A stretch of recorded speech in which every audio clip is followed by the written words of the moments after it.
গাছের পাতা ছিঁড়ছস চুলে টান দিছে মা ব্যথা পাই গাছ কি ব্যথা পাই নাই বাবা রে তুই যে গাছের পাতা ছিঁড়া খাইছস ওই গাছের যে পাতা ছিঁড়ছস গাছ কি ব্যথা পাই নাই তোকে ব্যথা পাই 12 বছর ধরে মার কাছে গেছে মায় ভালো মতো দুধ খাওন খাদ্য দিছে হাত দিয়ে বইছে খাই করতে একটা নিছে মা এটা কি বললা তো বাবা এই যে 12টা বছর তুমি কাটাইলা কাঠে রুগীটা সকালে কইছো বিকালে খামু বিকালে কইছো সকালে খাবো এমনি ভাবে 12টা বছর তোমার আত্মারে কষ্ট দিছ তোমার আবাদত কি তোমার আত্মারে কষ্ট দিছ আবাদত আবার যাও আবার যে আমার বছর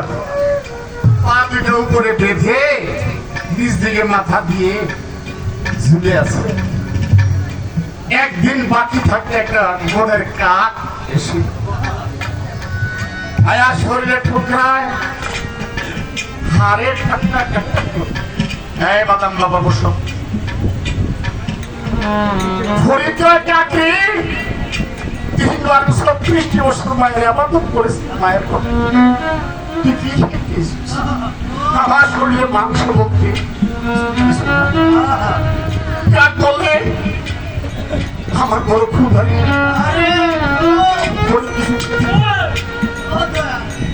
বললো নরম বলতে কিছু নেই আমার 2টা চোখ আছে একটা চোখ খায়া যা আরেকটা চোখ দেখে না আমার মাকে যেন আমি দেখতে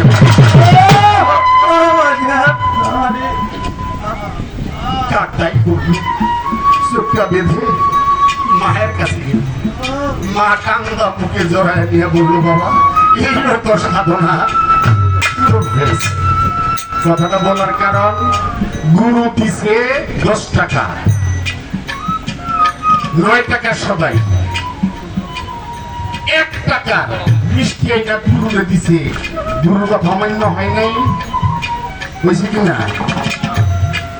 গুরু 1 টাকা তার একটা খাইতে দিছে সে খায় নাই তার আত্মারে কষ্ট দিছে না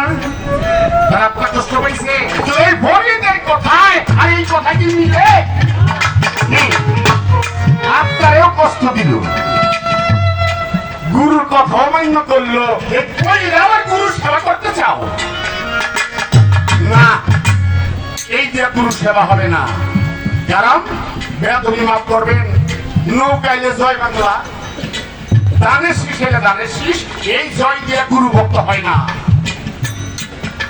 গুরুর ভক্ত হইতে গেলে